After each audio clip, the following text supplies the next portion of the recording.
Bonsoir mesdames, bonsoir messieurs, je suis Isabelle, la directrice du cinéma Le Grand Action. Chut, chut dans les rangs. Et je suis absolument ravie, flattée, honorée de vous accueillir, toujours aussi nombreux, à l'occasion de notre nouvelle séance du Ciné-Club Univers Convergent au Grand Action. Le Ciné-Club Univers Convergent nous est présenté par l'Institut Henri Poincaré, dirigé par Cédric Villani.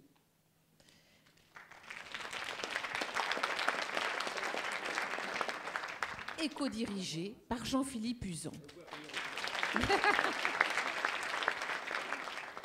Cédric et Jean-Philippe, vous savez à quel point j'apprécie nos séances mensuelles, j'apprécie cette collaboration avec vous, c'est toujours passionnant, riche, c'est que du bonheur. Et ces séances qui sont des séances magiques vont l'être encore plus ce soir, car ce soir nous avons Robert Piéchaud. Robert est pianiste.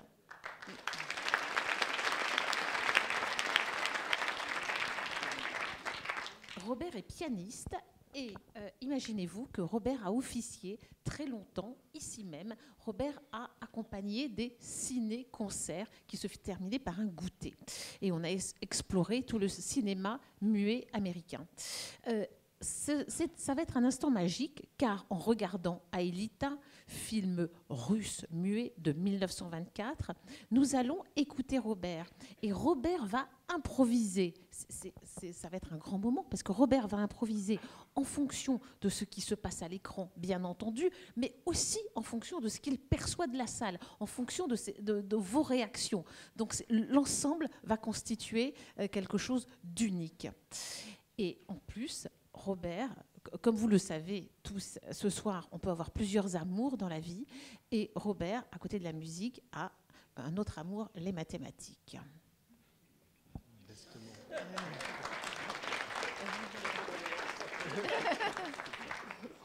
Et vous avez commencé d'ailleurs à engager une discussion au Grand Bar, Jean-Philippe, avec Robert. Non, on ne va rien raconter, parce que là, premièrement, ça n'a rien à voir avec les maths. Mais il va nous faire voyager, certes, par sa musique, mais aussi par des sons de l'espace. On en dira plus, donc il va y avoir des sons qui... bon, c'est un synthétiseur, donc ça te permet de peut-être utiliser des sons enregistrés dans l'espace, d'une certaine façon, on en parlera un peu plus. Donc essayez, tendez l'oreille et voyez si vous reconnaissez des sons qui peuvent se balader peut-être dans l'espace. Voilà. J'en dis pas plus. Oui. Ouais, non, les sons font le mystère. Voilà, donc ce soir, on a aussi nos deux intervenants. Alors, c'est quand même une soirée assez exceptionnelle, parce qu'en fait, on pensait qu'on n'allait pas y réussir à être tous là, puisqu'on a quand même eu 2 défections pour la séance. Et donc, on a dépensé quand même pour les intervenants qui ne peuvent pas être là, pour des soucis de santé personnelle ou de leurs enfants. Et donc, c'est vrai qu'il y a un moment où on a eu un petit doute la semaine dernière, savoir si on arrivait à quand même avoir une séance et être tous là. Et donc, c'est le cas. Et donc, on va avoir aujourd'hui, pour nous parler du cinéma russe, Valérie Posner. Venez, faites-vous voir, parce qu'après, on va me dire, ouais, on ne sait pas qui c'est que ça. Alors, voilà, Valérie Posner qui est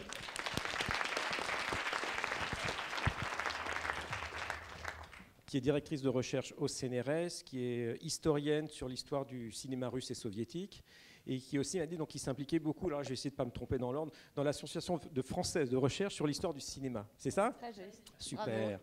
Tu vois, je vais pouvoir commencer à faire de la politique, moi aussi, si je continue comme ça. Tu vois, c'est génial. Ouais. Très bien. Très bien. Donc voilà, et qui nous parlera donc de ce film dans l'histoire du cinéma russe, sa position et quelle a été son importance. C'est vrai que quand vous aimez la science-fiction, en tout cas c'est mon cas, je pense qu'il y a 2 univers parallèles qui sont le cinéma américain et le cinéma russe. Et en particulier, il y a pas mal de films des années 50 avec une esthétique assez géniale. Et je pense en particulier, on connaît tous le Kubrick, là, le 2001 de Stanley Kubrick. Et par exemple, j'avais découvert il y a quelques années que Khrouchtchev avait le même vaisseau que celui de Kubrick qui tournait, mais 20 ans avant. Et en fait, c'était quelque chose qui n'était pas connu. Donc il y a eu vraiment des univers parallèles qui ne se sont pas parlés. On découvre des trucs. Et tous ces films, on peut les voir gratuitement sur Internet. Donc c'est assez génial. Ah non, tu peux pas dire ça. Non mais attends, moi je veux bien je que vais tu couper les micros. Ah mais si on pouvait les voir en salle, ça serait encore plus génial. On ne voit aucun film gratuitement sur Internet. Ah non. C'est pas du tout. Si on voit des films, si on regarde des films gratuitement sur Internet, ça veut dire que les auteurs ne sont pas rémunérés. Si la création n'est pas rémunérée, il n'y aura plus de création. Donc personne. Il y a tout un... Alors, tu t'arrangeras avec eux. Vous allez assister à un arrêt cardiaque en direct. tous les cas, c'est tout à fait légal. Personne ne regarde des films sur Internet gratuitement. L'Internet n'existe pas. Coupez ça au montage, c'est bon, allez. Bon, j'ai fait une boulette, ça commence bien.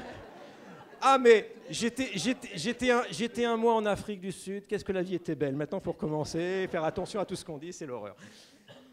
On a Sylvain Boulet, oui, alors, qui est planétologue, géologue planétologue, spécialiste de Mars. Il a compris des choses assez extraordinaires sur Mars ces dernières années. C'est aussi un ami assez proche, puisqu'il participe depuis des années au Festival de Florence. On fait pas mal de vulgarisation ensemble. Il est maître de conférences et j'espère bientôt professeur au GEOPS. Ouais, je sais, il y a la caméra, c'est pour ça que je le dis.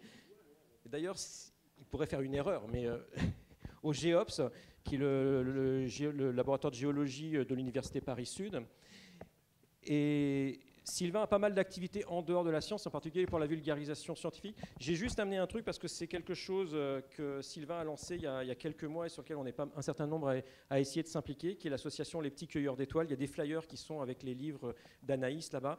Et l'association Les Petits Cueilleurs d'Étoiles, c'est en fait un certain nombre d'astronomes, de physiciens qui vont rencontrer les enfants dans les hôpitaux, donc les enfants qui sont en hospitalisation longue durée, pour essayer de leur faire regarder l'espace plutôt que les quatre murs de leur chambre. C'est des enfants qui ne peuvent pas sortir, qui sont souvent murés dans leur pièce pendant de longs mois avec peu de présence. Et c'est une très belle association. C'est Jean-Pierre Régneré, c'est ça, qui est votre parrain. Et voilà, il y a Hubert Reeves qui soutient. Il y a plein de gens de la communauté qui soutiennent cette association. C'est tout jeune. Donc j'ai mis des flyers. Et voilà, vous pouvez avoir envie de soutenir l'association, par exemple. Ça pourrait être bien. Je dis simplement ça. Voilà.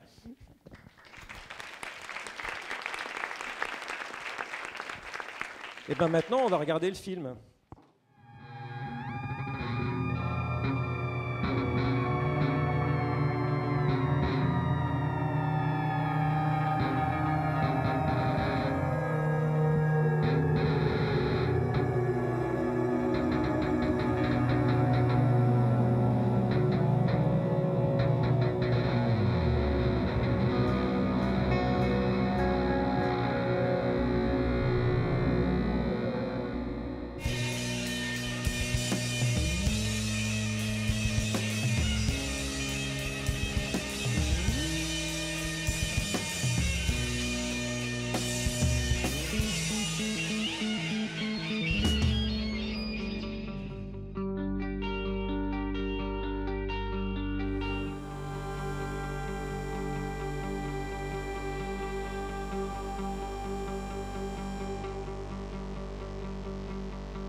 Bon, bienvenue sur Terre. Hein. Et comme je disais à Cédric tout à l'heure, toute coïncidence avec la campagne électorale n'est fortuite. Quand j'ai fait le programme, je ne savais pas du tout qu'il allait y avoir un truc. Donc, bon, ben voilà, j'espère que ça vous a fait rêver, parce qu'on est quand même dans un film avec une esthétique assez inhabituelle.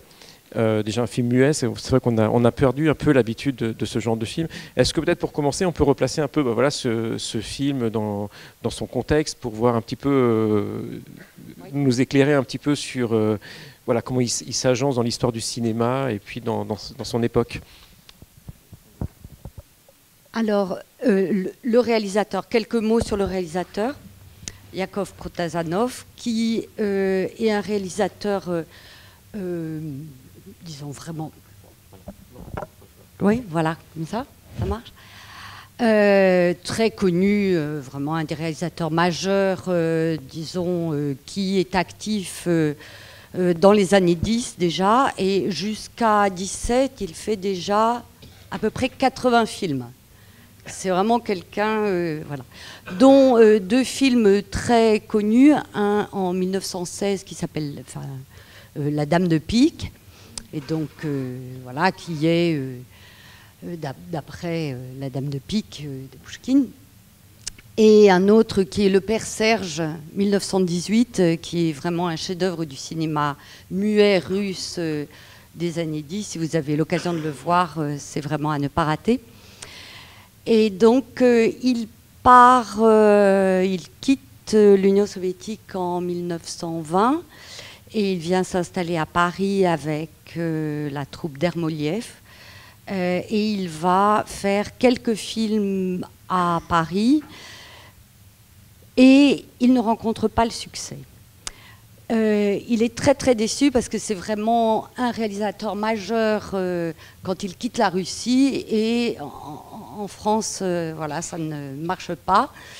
Donc il passe en Allemagne, il fait encore un film ou deux et là il est approché par le producteur principal d'un des rares studios encore en activité et qui vient de présenter avec un très grand succès à Berlin un film tourné quelques années plus tôt et qui va signer en quelque sorte le redépart du cinéma en Russie, c'est Polikushka.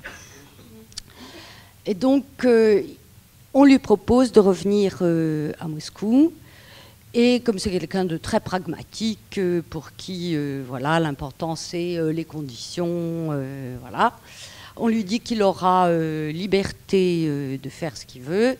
Et sur ces entrefaites, donc il rentre. Nous sommes fin 22 ou début 23. Et donc il arrive à Moscou, où là vraiment les conditions sont extrêmement difficiles. Et il a d'abord... voilà, il veut faire un Ivan le Terrible. Et c'est l'idée du producteur aussi, parce qu'il faut faire un film qui joue à la fois sur l'exotisme russe, qui soit exportable, qui intéresse un public étranger, pour faire rentrer de l'argent, pour pouvoir rééquiper le studio, en fait. Hein, c'est tout simple. Protazanov réfléchit, puis finalement s'oriente sur cette nouvelle de Alexei Tolstoï, écrite en 1922, aussi dans l'émigration, et qui est donc un voyage sur Mars, comme c'est, il faut le dire, très à la mode. C'est très à la mode. Et il réécrit beaucoup la nouvelle. Je parlerai, si ça vous intéresse, des différences entre la nouvelle et le film. L'histoire est un peu différente. Et il va, pour ça, faire appel à deux décorateurs très différents et deux opérateurs. L'un pour les prises de vue sur Mars, n'est-ce pas, et l'autre pour... le quotidien de la Russie à ce début de la NEP, de la nouvelle politique économique, mais bon, avec un pays qui est quand même, qui sort du chaos de la guerre civile. Voilà, il faut vraiment... Et donc, il va jouer tout le temps sur cette double esthétique très différente. Et il fait dessiner des décors absolument somptueux par un décorateur vraiment très moderniste, très futuriste, qui est Isaac Rabinovitch. Mais pour les construire, il n'y a pas d'argent au studio, n'est-ce pas?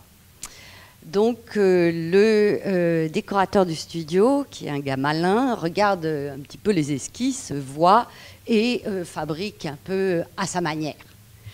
Mais ce sont les décors, disons, du cinéma russe peut-être les plus ambitieux à cette époque. Il n'y a absolument rien de comparable qui ait pu être construit. Et les costumes sont faits par Alexandra Exter, qui est une très grande artiste futuriste, voilà, une des vraiment...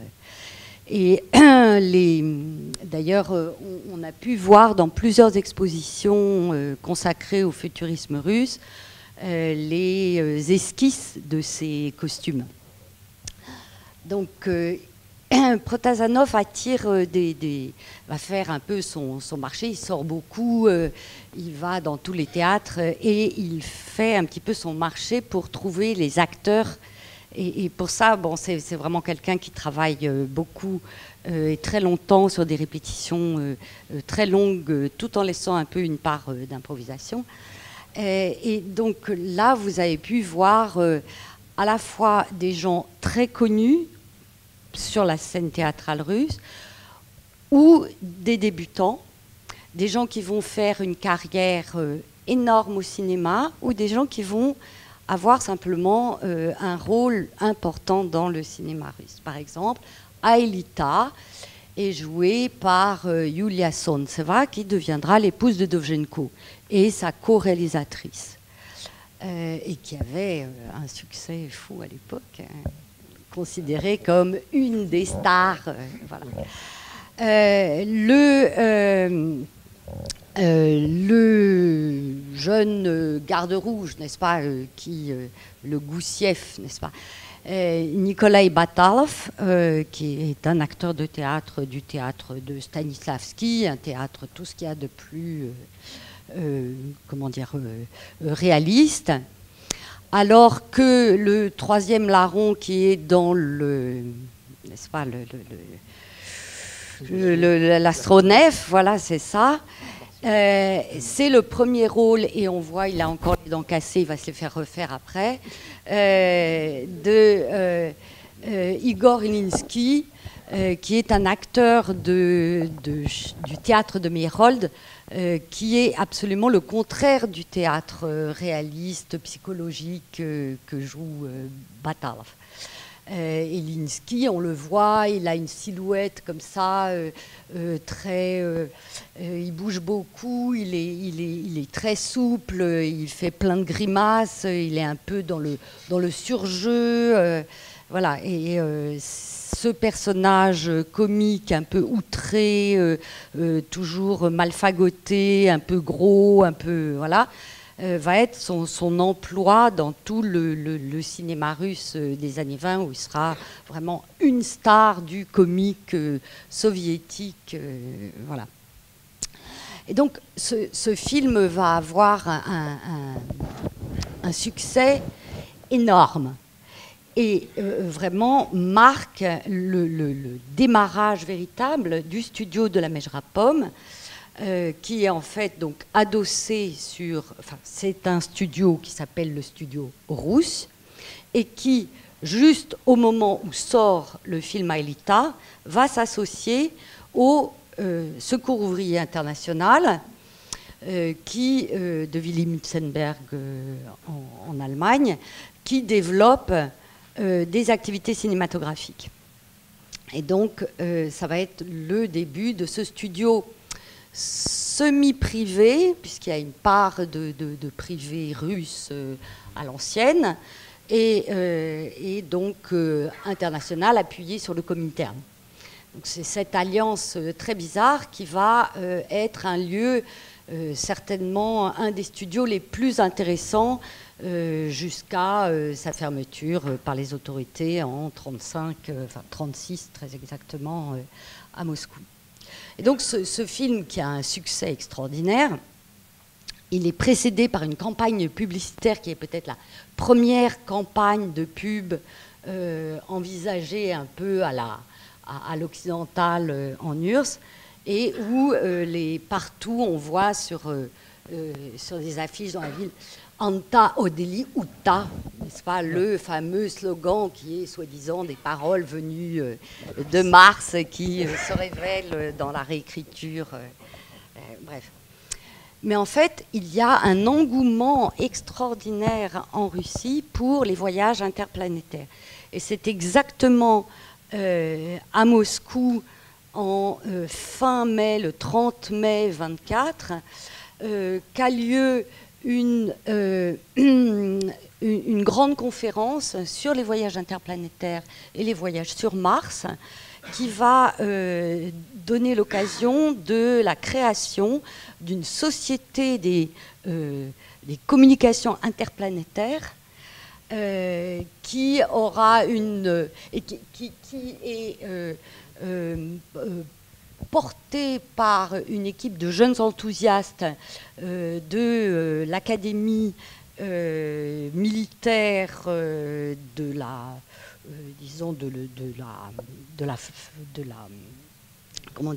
l'aviation, où il y a là des gens qui sont reliés au bureau technique du comité, enfin bref, du centre économique de la Russie soviétique.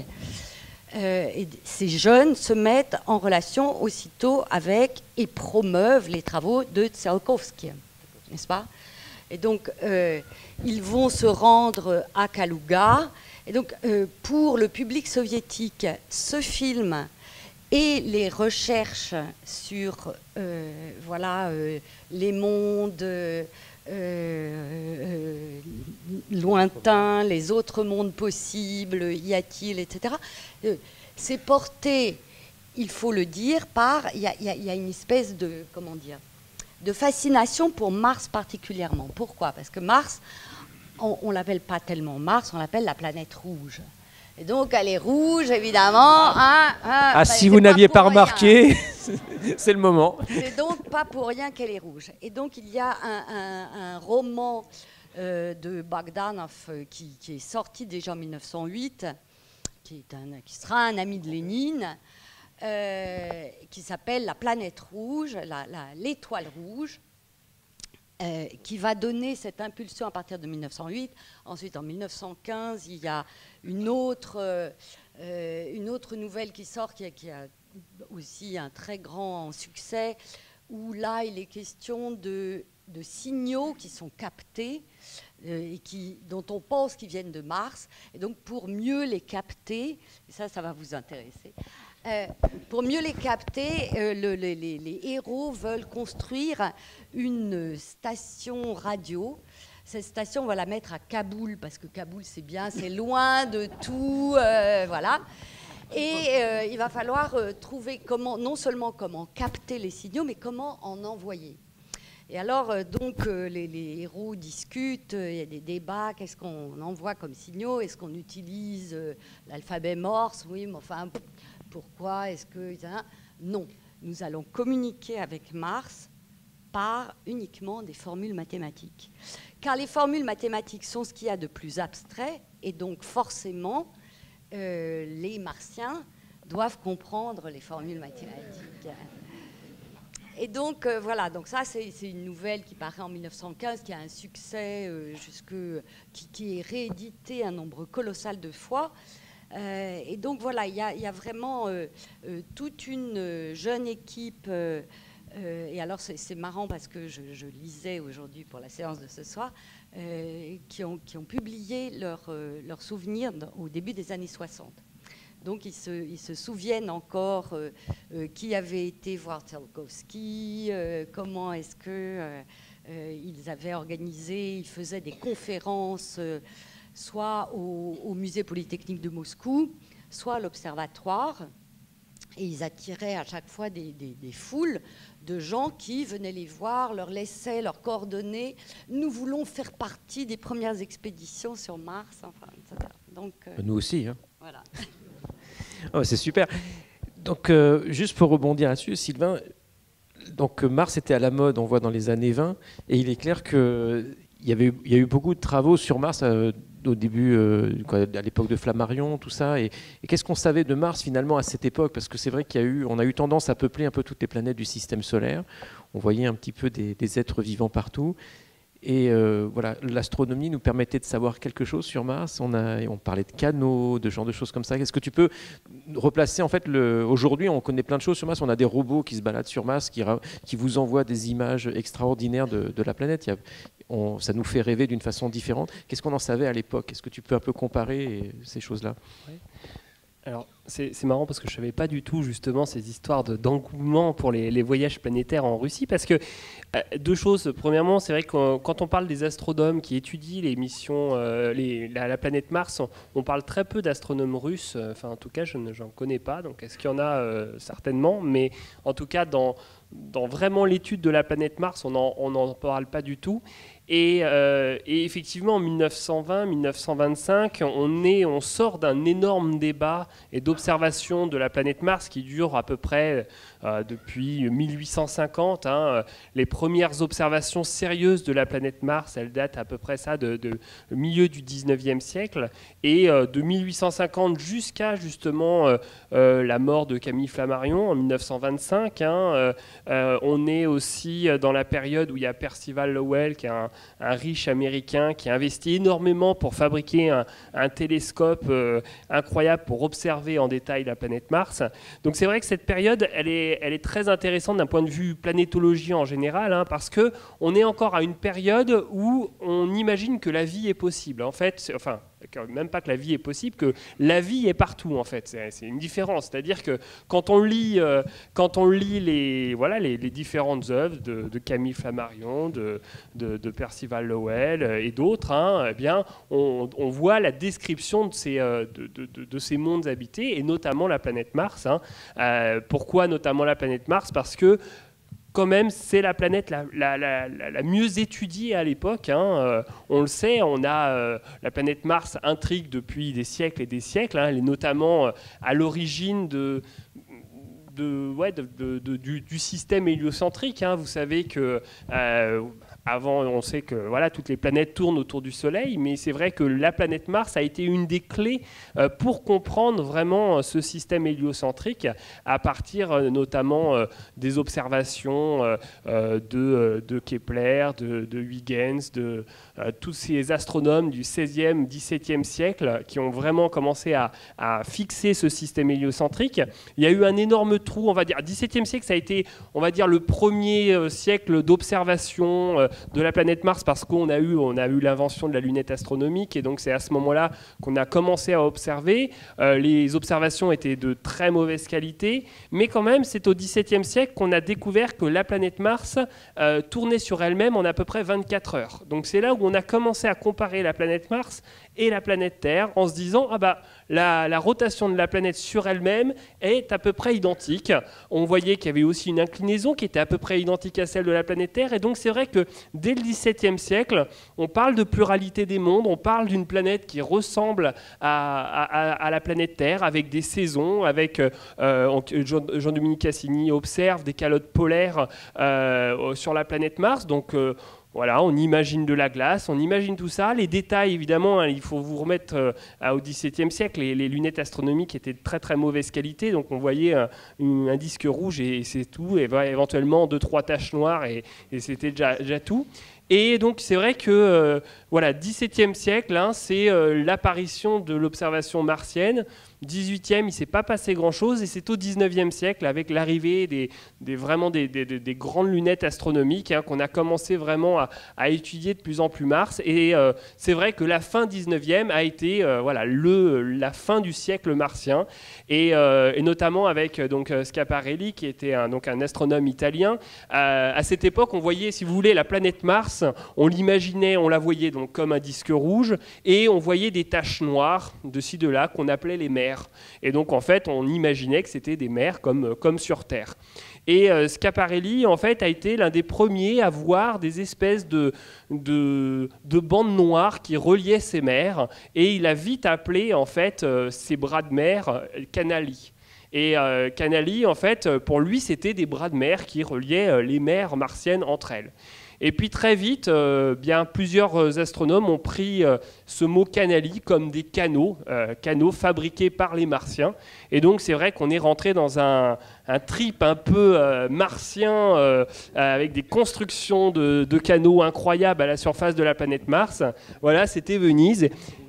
Et c'est vrai que toute la fin du 19e siècle, le Schiaparelli, Percival Lowell, qui lui était, je pense que ça a été vraiment le plus gros porteur de ces martiens. Il a écrit un livre qui s'appelle Mars and its Canals, et c'est vraiment un bouquin de 300 pages uniquement sur les canaux martiens, où il raconte que sur Mars, vous avez des calottes polaires au nord et au sud avec de la glace d'eau. Donc il y a des zones asséchées sur Mars, donc évidemment il faut construire des canaux pour transporter l'eau des pôles jusqu'aux régions asséchées. Ils voient aussi, certains astronomes voient qu'il y a des canaux qui se dédoublent. Alors ils se disent, ah bah oui, c'est pratique, ils sont intelligents, ces martiens. Quand on bloque un canal, quand il y a un canal qui est bouché, bah on peut utiliser le deuxième qui est à côté.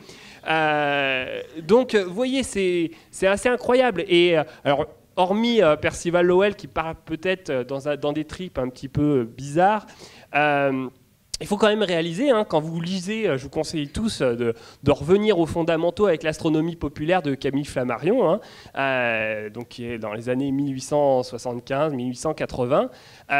Il observe cette planète Mars, et en observant cette planète Mars, il voit une planète qui est principalement dominée par des couleurs jaunes, orangées. Et globalement, ce qu'il dit, lui, c'est qu'il y a deux solutions. Soit la planète, elle est complètement désertique, soit il y a de la végétation jaune-orangée. Et du coup, dans son livre, il dit « Non, mais ça serait fou d'imaginer finalement un monde sans vie. » Donc forcément, c'est la deuxième solution. C'est de la végétation jaune-orangée. Et donc voilà, donc c'était obligatoire. Il ne pouvait pas imaginer un seul instant qu'il n'y avait pas de la vie à la surface de la planète Mars. Et alors on en vient un petit peu à Elita, c'est qu'il disait même que la planète Mars, hein, il faut le savoir, c'est à peu près la moitié de la planète Terre. Donc on est sur une petite planète, hein, qui fait à peu près 6000 km de diamètre, 12 000 à peu près pour la Terre. Et donc lui il disait, c'est simple, la planète Mars, comme elle est plus petite, elle a mis moins de temps pour se refroidir. Et donc du coup, la vie est apparue bien plus rapidement à la surface de Mars, et donc c'est développé bien plus à la surface de Mars. Et donc il dit, c'est sûr, sur Mars, on est dans un monde quand même bien plus développé, on doit avoir une intelligence qui est vraiment à son apogée, alors que nous, on n'est pas terrible, quoi. Et donc ça, il le décrit vraiment, et il se dit, les Martiens sont au top de leur forme. Alors quand même, il dit que... les Terriens et les Martiens se ressemblent un peu. Donc vous voyez, hein, dans Aelita, on est... finalement, on le voit, hein, dans Aelita, c'est en mode futuriste. Hein, on est quand même... on voit leur supériorité. On voit un ou deux passages où on voit ces villes gigantesques. On a l'impression, avec les New York, c'est ça, avec des grands buildings, etc. On voit aussi les portes. Moi, j'aime bien les portes un peu automatiques où on a l'impression que on a des trucs incroyables. Vous avez vu aussi les armes à la fin là, c'est digne de Star Wars. On voit les trucs clignoter. Donc voilà, on est dans un monde, on est dans un monde supérieur. Moi, j'ai beaucoup aimé le télescope, parce que ça c'est quand même un truc à la mode, hein. À l'époque, tous les astronomes rêvent d'avoir des télescopes ultra puissants pour voir en détail la surface des surfaces planétaires. Et à l'époque, quand vous voyez sur Mars des détails qui mesurent 100-200 km de diamètre, vous êtes content. Donc là, il fait mieux, hein. Il voit en direct avec des détails millimétriques. Même aujourd'hui, on n'a pas ça, hein. Mais c'est vrai que ce télescope, alors c'est rigolo parce que on voit quand même qu'ils imaginent une nouvelle technologie, parce que je me demandais s'ils comprenaient ce que c'était un télescope, et on voit quand même que sur Mars ils ont des lunettes astronomiques tout à fait normales, donc ils ont cette technologie la même que sur Terre, mais par contre ils fabriquent ce télescope avec des triangles. Mais c'est de l'interférométrie. Ah ouais, c'est de l'interférométrie, c'est ça, hein. Et ils sont balèzes. Donc c'est vrai que donc c'est vrai qu'on est dans une période assez incroyable, et donc pour finir, hein, c'est vrai que 1924, on est à la fin de ce débat sur les canaux, parce que globalement, ce qui arrive au début du XXe siècle, c'est l'arrivée de la photo. Et 1907, 1909, 1910, c'est là où on prend les premières photos de la planète Mars. Alors, les Américains, eux, sautent de joie dans le New York Times et tout ça. Ils disent, vous voyez, il y a les canaux en photo.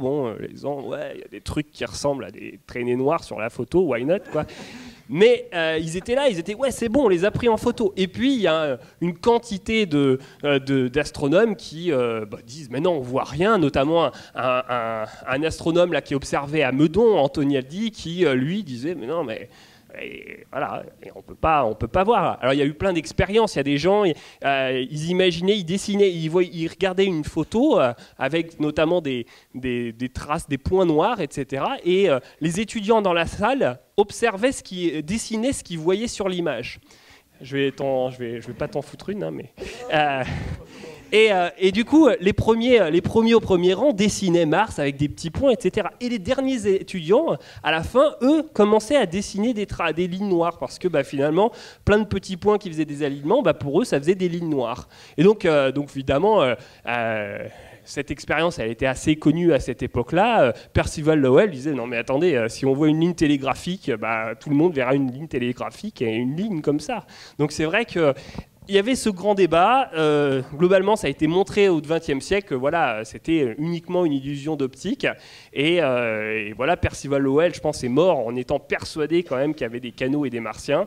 Et puis, c'est vrai que 1920-1925, le débat des canaux a à peu près terminé. Mais quand même, il faut le dire, c'est qu'à cette période-là, même si les canaux, on sait qu'il n'y a pas de canaux vraiment, on est quand même persuadé qu'il y a quand même de la vie à la surface de Mars. Et ça, jusque avec les premières sondes martiennes, les premières sondes Mariner, qui ont découvert un monde complètement désertique finalement. La première hypothèse de Flammarion, c'était c'est un désert. Mais quand même, on en parlera peut-être plus tard, mais c'est vrai qu'il y a quand même des rivières sur Mars, donc on ne les voyait pas à l'époque, mais il y avait quand même de l'eau sur Mars et il y avait des canaux, mais des canaux naturels qui ont montré que l'eau, il y a 4 milliards d'années, coulait. Alors, est-ce que tu peux justement, tu parles de cette découverte de Mars désertique. Comment est-ce qu'on prend la nouvelle? Du côté des scientifiques, du côté des passionnés de Mars? Ça a pas été bien pris parce qu'en fait, non mais voilà, il faut le dire quoi.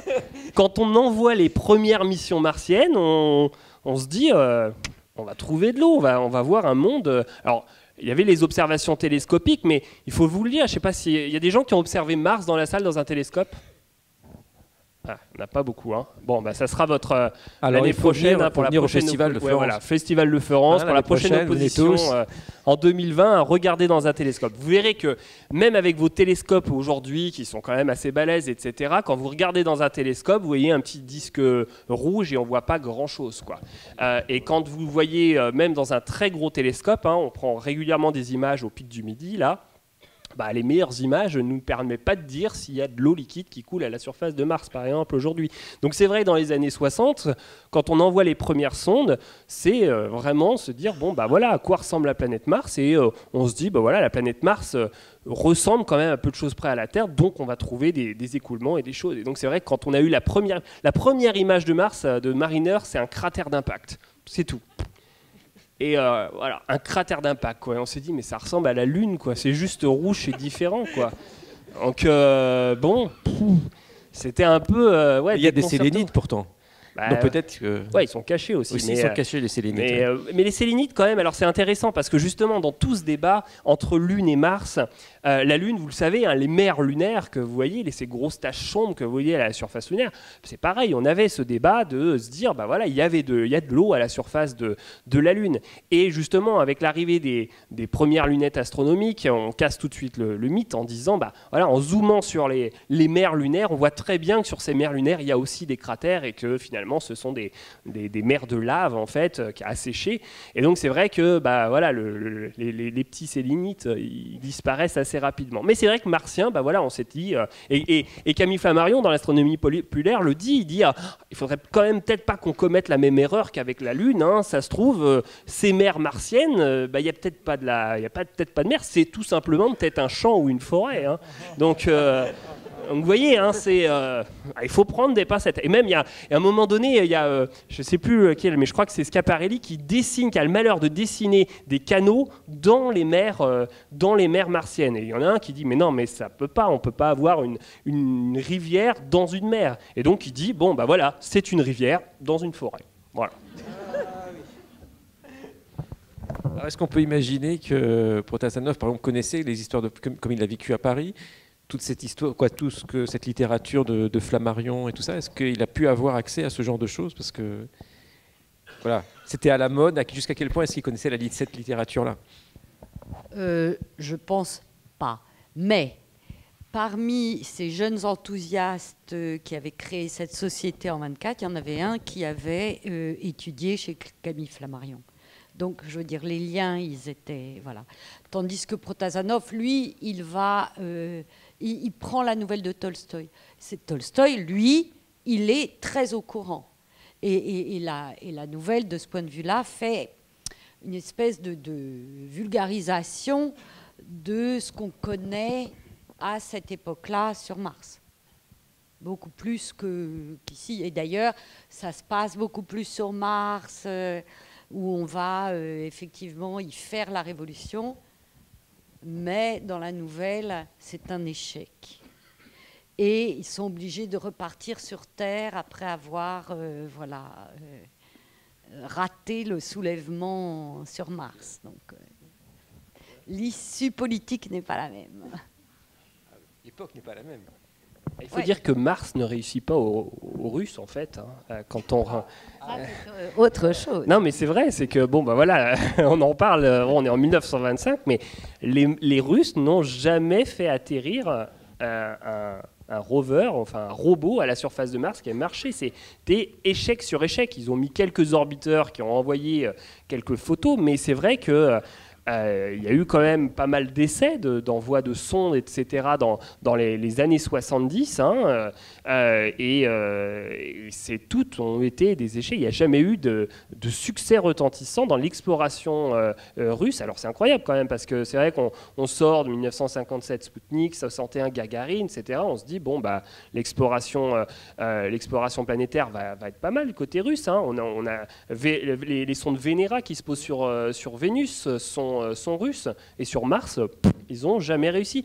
Là, quand ils sont remis un petit peu en se disant, ouais, chouette, on va repartir en 96, on va envoyer Mars 96, ça va être un gros succès, bah, pas de bol, la fusée, elle a explosé. Donc... et au final, et aujourd'hui... L'ESA a fait beaucoup. Alors moi je m'inquiète un peu, parce qu'en fait, je ne sais pas si vous êtes au courant de ça, mais l'Europe va envoyer donc un petit robot qui s'appelle ExoMars en 2020, et ils ont trouvé la meilleure solution pour envoyer ExoMars, c'est de s'allier aux Russes. Et ça va être les Russes qui vont développer le système d'atterrissage. Alors, voilà, on attend de voir, quoi. Non, mais c'est vrai que quand même dans l'exploration martienne, c'est assez incroyable, parce que quand on regarde finalement les seuls qui ont réussi à poser des robots et faire rouler des robots sur Mars, il n'y a que les Américains. C'est vrai que les Européens ils ont essayé 2 fois, ils les ont crashés 2 fois, donc c'est vraiment pas simple. Ils sont balèzes quand même d'arriver avec leur obus direct, hop. Et donc c'est vrai que c'est difficile d'atterrir sur Mars, quoi. C'était une stratégie d'amarcissage qui était assez rudimentaire. Ça, c'est brutal comme ça, c'est ce qu'ont fait les Européens il y a 6 mois, quoi. Voilà. Mais bon, on n'a plus de nouvelles après, quoi. Est-ce que... Oui, c'est ça, c'est exactement ce que j'étais en train de penser. Voilà, donc si vous avez des questions maintenant, aussi bien sur le film directement et son rôle dans le cinéma russe, ou sur Mars. Voilà, allez hop, je bouge.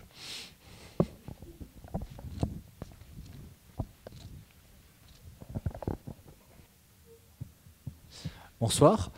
Je me demandais si donc l'engouement qu'il y a eu sur les canaux pour la Lune, puis sur Mars, est-ce qu'on retrouve pas un peu la même chose avec les exoplanètes trappistes, qu'on a découvert, dont on nous a parlé récemment, quoi. Bah, exactement. Non, mais faut quand même réaliser que quand vous voulez avoir de l'argent dans la recherche, il faut dire qu'on va trouver de l'eau ou de la vie, quoi. C'est le truc.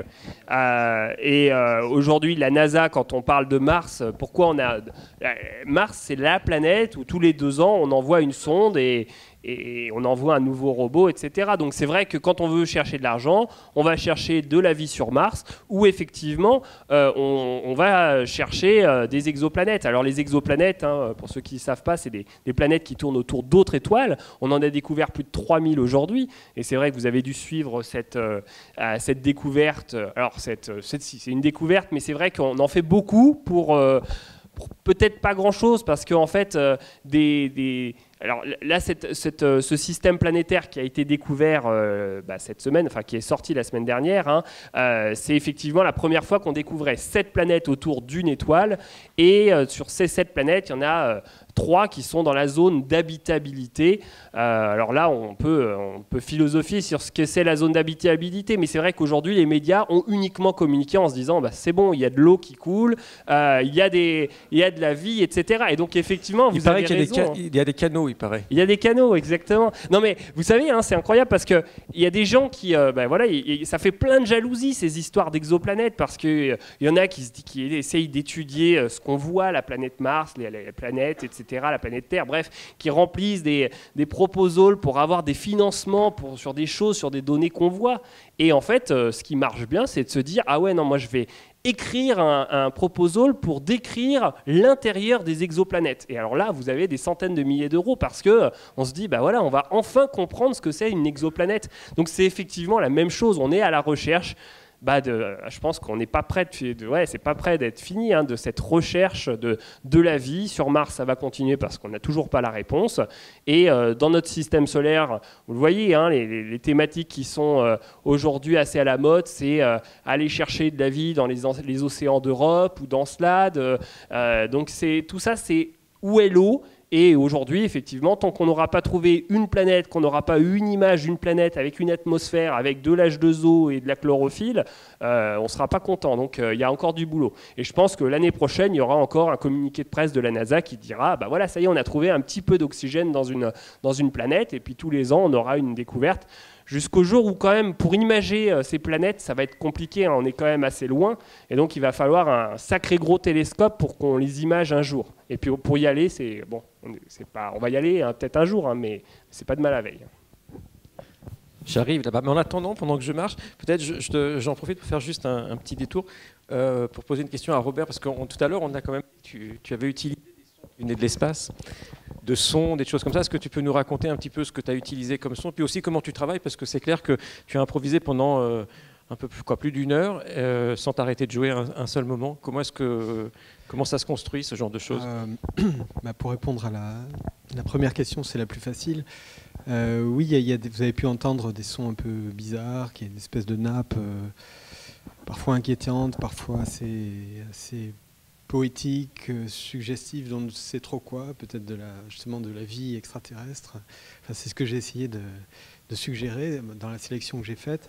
Ce sont des sons, oui, vous avez entendu des sons, mais ce sont des sons qui proviennent de données récupérées par les sondes Voyageurs 1 et 2, et également par Rosetta et son petit robot Philae autour de la très médiatique comète Chury. Donc ce sont des sons qu'on peut trouver librement. Ce qu'on trouve, ce sont des données. Mais ce qui est intéressant, par exemple, dans le cas des sons de Voyageurs 1 et 2, je les appelle sons parce que c'est devenu des sons. Ce sont en fait des données électromagnétiques, évidemment. Mais certaines de ces données sont... il se trouve que leur domaine de fréquence correspond au domaine audible. Donc il suffit juste de brancher un haut-parleur sur ces données pour obtenir un signal électrique et puis un signal acoustique et donc un son. C'est assez direct en fait.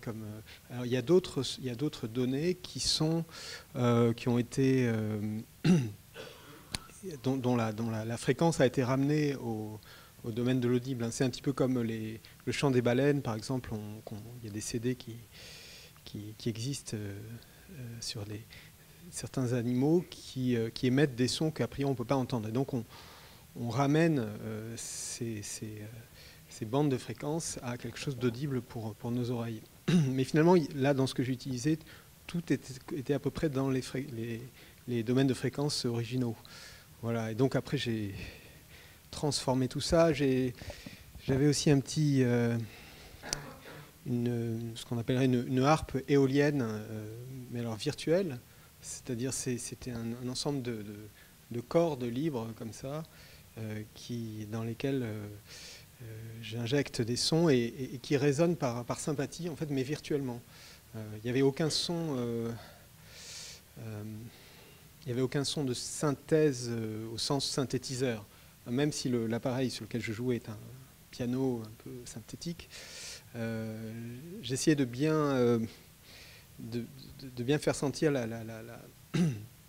justement, enfin, la différence entre ce que j'ai pu jouer musicalement au piano, dans l'improvisation, et puis ces sons que je remixais à l'intérieur, avec lesquels je jouais, sous la forme de canon, toutes sortes de jeux musicaux.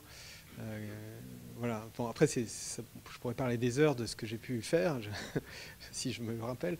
Mais dans l'improvisation, de toute façon, on joue beaucoup avec son matériau. Quand on est seul, on joue avec soi-même, on joue tout seul, et puis quand on est avec d'autres. Mais là, c'était un petit peu comme si je jouais avec d'autres, puisqu'il y avait ces sons de l'espace que je lançais et avec lesquels j'interagissais. Pardon, je ne sais pas si vous avez entendu, mais du coup. Voilà. Sinon, oui, alors, la façon dont je travaille, brièvement, je regarde beaucoup le film. Je me permets évidemment pas d'improviser sur un film que je ne connaîtrais pas comme ça. Donc le film devient une sorte de partition en quelque sorte. Mais dans ce genre d'exercice, je note jamais rien, si ce n'est peut-être une espèce de synopsis pour moi, quand le film est un peu long, pour avoir des repères. Mais après, musicalement, j'essaie de toujours travailler sans filet, quoi. Alors parfois c'est casse-gueule, mais je pense que ça permet aussi de produire des jolies choses, parce qu'il y a une certaine prise de risque. Et puis, ce que j'essaie de faire, c'est de ne pas écraser l'image avec la musique que je produis, de pas prendre trop d'espace, et également de pas trop collé à l'action d'une façon systématique. Alors, dans Aelita, on peut vraiment se permettre des longues plages comme ça, où on peut partir dans une rêverie, puis après revenir peut-être à quelque chose qui est un petit peu plus proche de l'action. Oui, mon micro, pardon. Voilà, bon, c'est des pistes comme ça.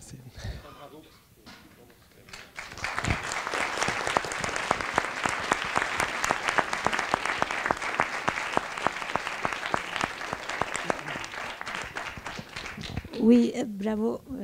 Jean-Philippe, il m'a précédé, car effectivement, je voulais dire merci, car le choix d'Élite est magnifique. J'aurais voulu demander donc aussi à Valérie combien de fois elle a vu le film, car elle a une maîtrise totale de la chose. Et après, demander également à Robert comment est-ce qu'il a fait, que c'était une harmonie totale. À un moment donné, on pouvait oublier que vous étiez dans la salle même, et on sentait le film avec vous à la fois. Hein, c'était magnifique. Aussi, hein, vraiment splendide. Merci beaucoup. Et donc, comme je disais, j'essaye de m'effacer physiquement pendant la séance et de pas écraser l'image, et par conséquent de créer une sorte de symbiose avec l'image. Mais quand on improvise, enfin, quand je dis que le film devient une sorte de partition, c'est presque pas une figure de style. Enfin, c'est-à-dire que c'est le seul support que j'ai, et donc par conséquent, il y a une espèce de... J'ai l'impression que je donne au film et que le film me donne aussi. Enfin, c'est dans les deux sens. Donc, en tout cas, merci beaucoup pour votre compliment. Et après, j'avais, bravo, magnifique. Une troisième question aussi pour Cédric, savoir est-ce que lui aussi, s'il a eu aussi cette référence, comme quoi les rencontres s'inspirent probablement d'Elita, comme si Elita, elle est vraiment le modèle un peu universel des films de science-fiction, car on voit cette référence à la musique qui était tellement bien reproduite, l'obsession de reproduire les messages un peu partout, non? La création presque artistique qui est à la frontière avec celle scientifique. Hein. Là, c'est le scientifique qui devient le percepteur comme un instrument de ces messages qui arrivent. Alors que dans les rencontres, c'est un artiste, mais c'est un peu, à mon avis, le même chemin. Qu'est-ce qu'en pensez-vous? Après, je voulais ajouter une chose. Le dernier atterrisseur de l'ESA qui était perdu, c'est nommé Schiaparelli, justement. Et c'est aussi intéressant dans l'histoire des idées, c'est ce processus qui nous amène sur Mars. Merci beaucoup. Sur la question de savoir si Aelita a été un modèle, qu'est-ce qu'on peut dire sur l'impact qu'il a eu pour d'autres réalisateurs? Alors, Dans le cinéma soviétique, Aïlita reste quand même quelque chose de tout à fait à part. Et en 1935, il y a un film de science-fiction, mais alors tout à fait passionnant. Peut-être qu'on aura l'occasion une fois de le voir ici, je ne sais pas. Mais c'est complètement différent. Et pour poursuivre ce que Madame disait, je dirais qu'ici, ce qui est frappant, c'est surtout le personnage de l'inventeur génial, qui doit être obligatoirement un rêveur impénitent, n'est-ce pas? Avec cette espèce de mélange entre rêve et réalité. Mais voilà, il n'est pas... il interprète mal ce qui se passe sur Terre, les rapports entre les gens. Il se laisse rapidement embarquer dans les questions politiques. On a l'impression que c'est pas du tout son truc. C'est par contre les affaires de du garde rouge qui va l'accompagner. Mais donc voilà, c'est ce personnage de l'inventeur rêveur que je trouve qui est vraiment une image qui est très présente dans la SF russe et soviétique. Voilà, et qui va avoir une très longue... voilà. Mais à la fin, elle lui dit on arrête de rêver, c'est fini. Il faut faire un travail sérieux après. Oui, allez, on vous l'a dit. Effectivement, oui, mais enfin, c'est un peu la fin contrainte du film. Mais bon, on sait très bien que l'os, tel que nous est présenté le personnage et tel qu'il est mené pendant tout le film, non, celui-là, il ne va pas flanquer ses projets au feu. Ça, c'est pas possible. Ça casse un peu le... Quelque part, il a peur de sa découverte, en fait. Il y a le côté, est-ce que cette technique va le dépasser ou pas et c'est un peu ça. Enfin, je sais pas, j'ai l'impression, quand il le met au feu, est-ce que c'est pas... Non ? Ouais, il faut... L'idée, c'est, voilà, nous avons ce pays à reconstruire qui a été détruit par la guerre impérialiste, le mauvais héritage tsariste et la guerre civile. Et maintenant, nous devons construire le barrage sur le Volkhov qui nous est montré dans quelques images tout à fait saisissantes et qui sont d'ailleurs des images documentaires. De même que vous avez vu des images documentaires de la fête de la Révolution, du défilé du 7 novembre 1923 et qui sont tout à fait authentiques. Or, ce défilé reste encore très proche des fêtes révolutionnaires de 1918, 19, 20, 21, voilà, avec, je ne sais pas si vous avez vu le mur du Kremlin qui est très décoré, avec voilà, des choses comme ça qui ensuite sera un peu plus formalisé, moins foutraque.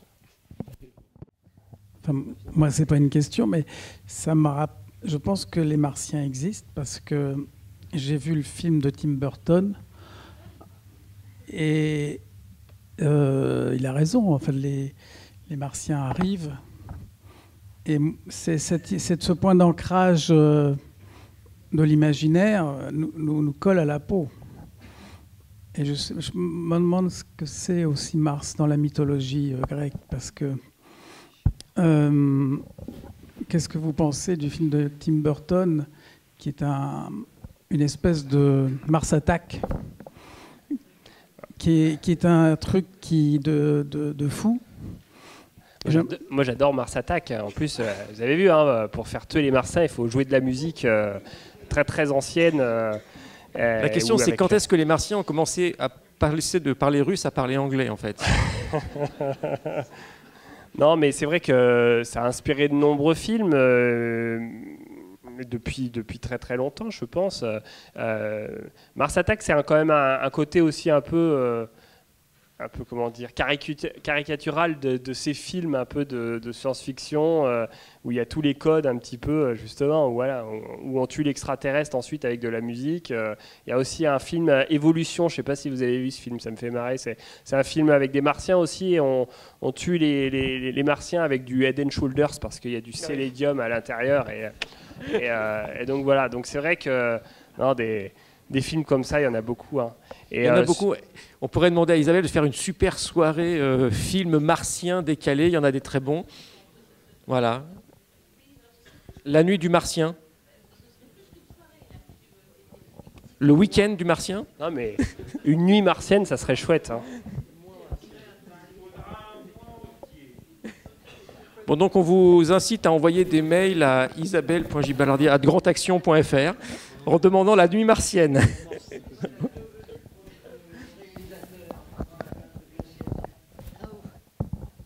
Alors, c'est un des réalisateurs, il meurt en 1945. Hein. Il a une carrière,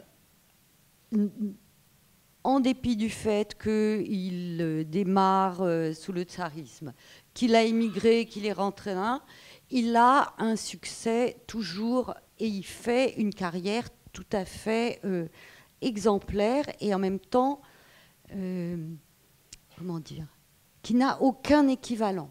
Il fait 17 films, je crois, j'ai compté, entre son retour et sa mort, dans des genres extrêmement variés.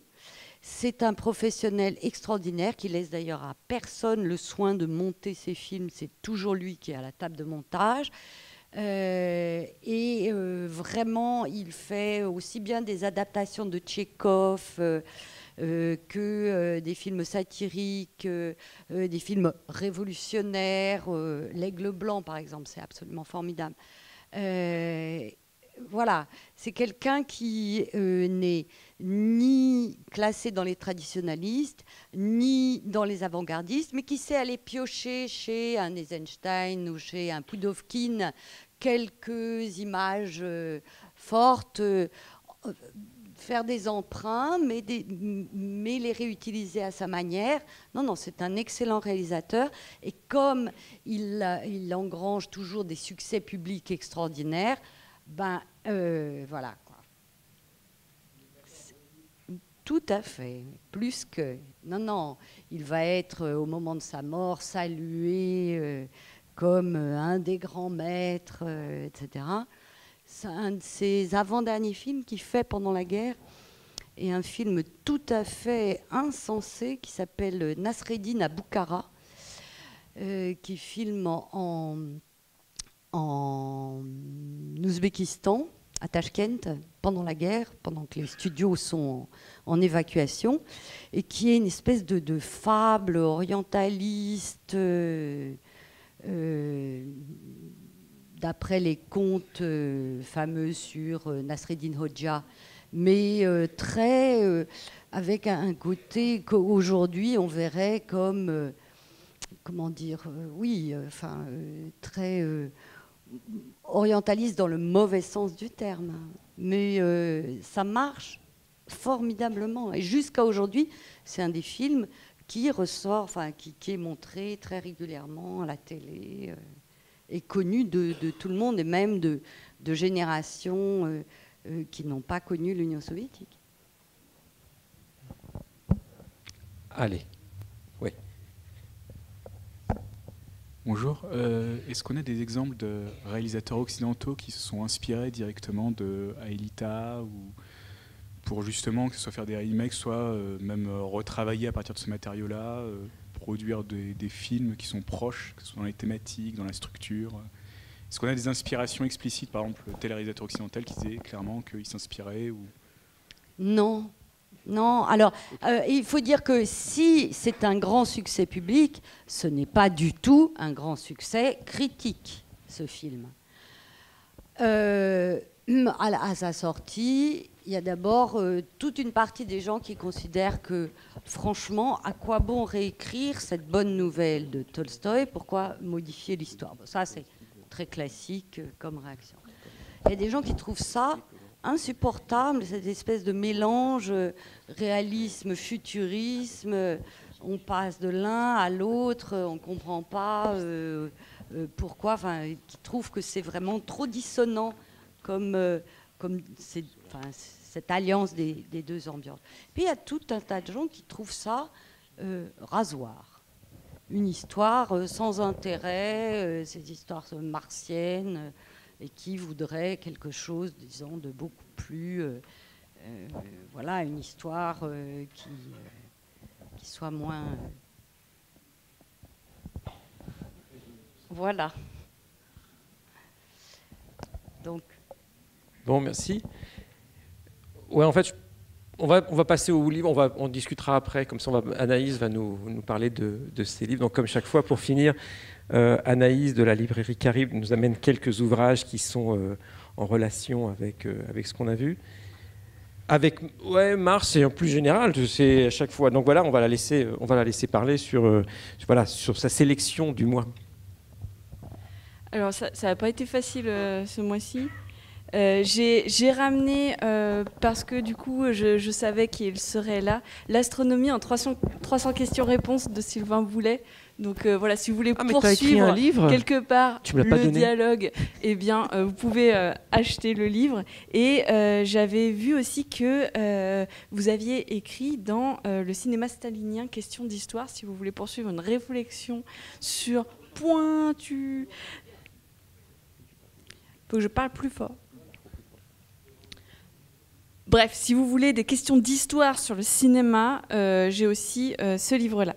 Mais ça n'est pas ma sélection, j'en ai que 2 ce mois-ci. C'est 2 chouchous, comme ça, il n'y a pas de jaloux. Sur des questions de science-fiction, on va dire de l'Est, et des questions de planète, c'était trop tentant de ne pas vous mettre Solaris. Donc Solaris de Stanislas Lem. Science-fiction donc de Pologne, qui a été adapté plusieurs fois au cinéma. Donc Solaris, c'est justement le nom d'une planète qui a été découverte, qui tourne autour de 2 soleils et qui est recouverte d'un immense océan protoplasmique. Alors dans les adaptations qui en ont été faites, on passe beaucoup de temps sur l'équipage qui est envoyé pour faire des relevés, des observations, et leur passage dans la station autour de cet océan-là tourne au huis clos hyper perturbant, avec des gens qui craquent, que ce soit dans leurs relations, leur histoire, leur personnalité, tout est perturbé. Rien que quand le professeur arrive sur les lieux, il y a déjà des locaux dans un état chaotique, un mec qui s'est suicidé, etc. Et ça ne fait que commencer. Mais dans le livre, il y a ça, mais c'est au second plan. Le vrai sujet du livre, c'est l'histoire d'une science, la solaristique. Et c'est l'histoire de toutes les théories, leurs réfutations, les hypothèses. C'est une espèce d'immense catalogue des tentatives de l'esprit scientifique qui bute sur un mystère, le mystère de Solaris. On n'arrive pas à savoir ce que c'est, ce qui se passe. C'est à la fois un roman psychologique, parce que tout se passe dans l'appréhension des personnages, de leur environnement, justement. Un roman philosophique, ou en tout cas épistémologique, puisqu'on se pose la question de comment on fonde une science et comment on essaye de tourner autour de ce mystère-là sans arriver à le percer. Et ça questionne aussi, je l'ai relié à Aelita, parce que ça questionne aussi notre aptitude à comprendre l'altérité, en fait. C'est une histoire de contact et de quelque chose qui nous est totalement étranger et qu'on est incapable de percevoir. Et le deuxième, c'est Il est difficile d'être un dieu des frères Strugatsky, livre publié en 64, je crois.